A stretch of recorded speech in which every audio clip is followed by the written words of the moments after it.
Hey everyone, welcome back. So as promised, I wanted to make a video about my experience with moving out of state for college when I was 18. I've had a couple of people ask me questions about how I did it, and friends as well who have reached out telling me that they are thinking of doing the same thing. So I thought it would be helpful for me to share how my experience went and some little tips that I learned along the way. So let's get started. So starting at the very beginning, in high school, I was quite confident that I wanted to move out of state and move across the country actually.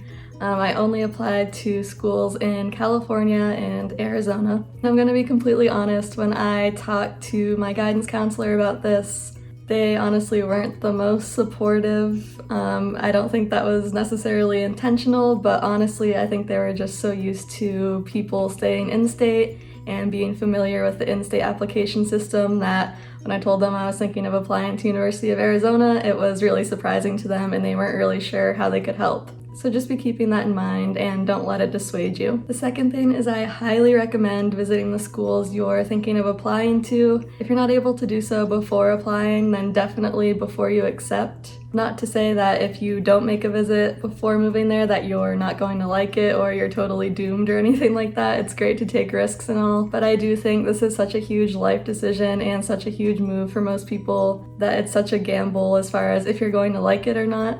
So it's best to kind of take away that guesswork and know for sure that it's something that you are going to like and want to stay in for the next 4 or however many years. I visited the state of Arizona kind of near the Phoenix area once when I was in like middle school, I think, and then I believe I visited the campus of University of Arizona in Tucson twice, I believe. I think once before when I was trying to decide where to apply, and then I had to come back again for new student orientation after I had been accepted. And that was a huge deciding factor in bringing me to the University of Arizona.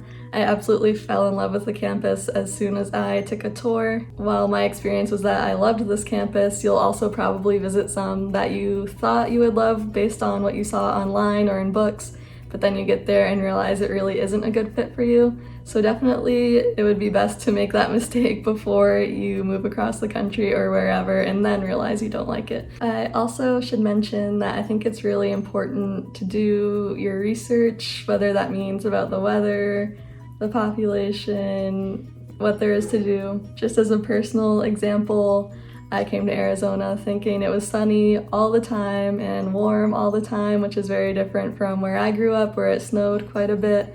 So I was really looking forward to it, and then I got here and hadn't realized and done my proper research that there's this thing called monsoon season from June to September, I think, where there can be really random heavy rainstorms and thunder and lightning.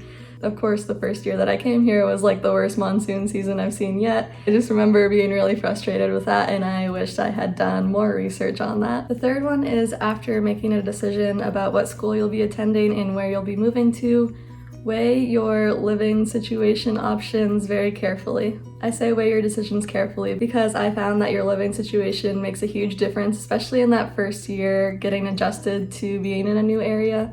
So I would say if you're going to spend a majority of your time thinking about something when you are planning your move, definitely spend the most time researching your living arrangement options. Your options are usually going to be getting an apartment, staying in the dorms. Also, another option that I've heard of, and it's usually talked about quite favorably, is buying a house and then staying in it yourself while renting out the additional rooms and then selling the house when you are done college.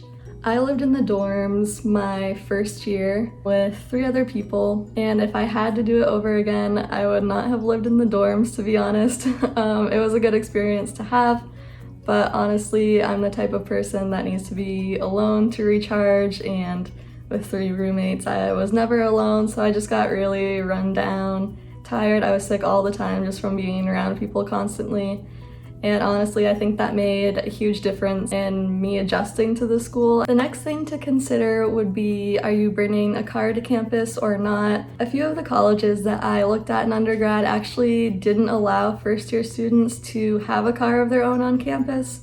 So that's also something to look into. Again, this is why visiting the campus ahead of time is such a huge plus, because you can see the distance between the things you need to get to and see if it's sensible for you to have a car or to walk or have a bike or whatever it is. I did not bring a car. I actually didn't have my own car at the time when I first came out here. I found that I was easily able to walk everywhere on campus. I did a lot of walking that first year, but it was doable. The next thing to think about is how you're going to get your stuff here and how you're going to get yourself here. A few options are to drive across the country in either your car or a U-Haul, a trailer, something like that, with all of your belongings in it.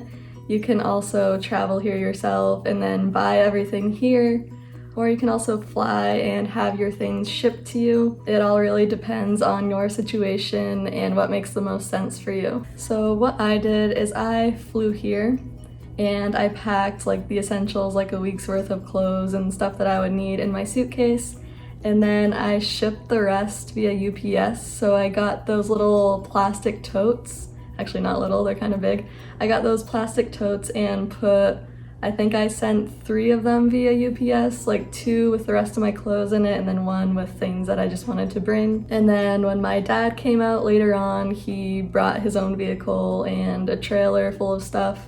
The next one is really important because it will save you a lot of money in the long run. So if you are accepting an offer to a public school, definitely plan ahead and apply to be a resident so you can opt to pay in-state tuition rather than paying out-of-state tuition for all 4 years, and apply for that as soon as you possibly can. I believe it's after your first year of being there as a resident. And basically what you have to do is you have to have a permanent living address, you have to have your car registered in the state, and also have a driver's license for that state in order to prove that you are now an in-state resident. Speaking of saving money, there are also some things that I learned along the way that kind of turned out to not be worth it.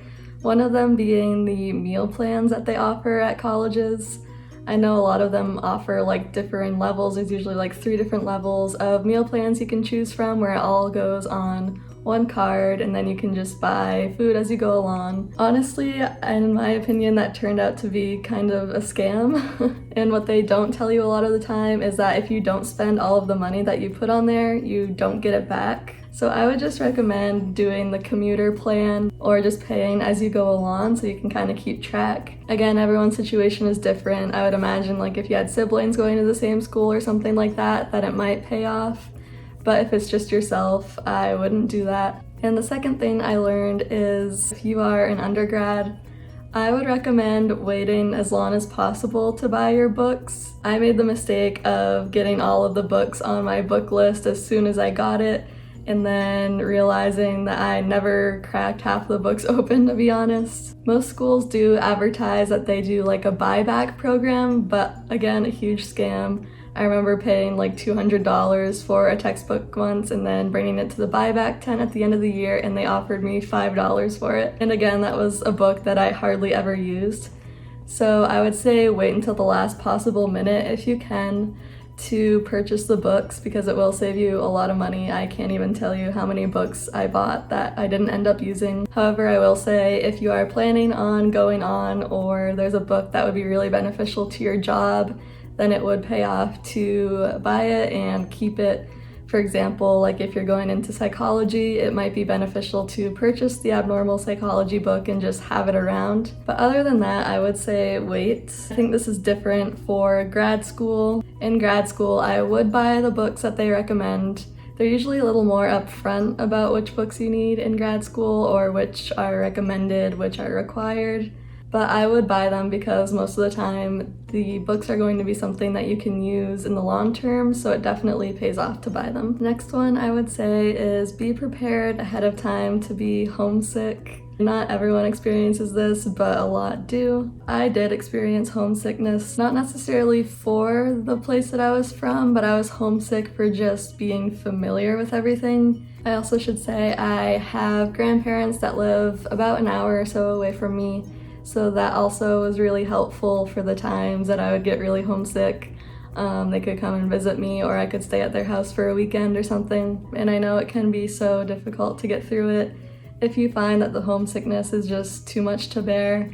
I would say stick it out as long as you possibly can. I just wouldn't leave before the end of the first semester just so you can get your credits, and when you transfer you'll have that first semester of credits and it won't have been wasted. But just be prepared for this ahead of time. Maybe arrange for, I don't know, some FaceTime or Zoom dates with your friends or family so you can see a familiar face. I know it can be really hard moving somewhere where you know absolutely no one, and it can feel really lonely and isolating at times. So I would say try to arrange some sort of meetings with your friends if you are the type of person to get homesick. And along those same lines, I would highly recommend joining a club, sorority, fraternity, whatever it is, even if it's just the small get-togethers in a dorm or something. I know when I lived in the dorms, we had little nights where we would get together and go get ice cream or watch a movie or something. I know it can be hard to kind of force yourself to get out there and make friends. If you grew up in a small town like me, you will realize that you haven't really been forced to make new friends since you were like 6 years old because you've grown up with the same people your whole life.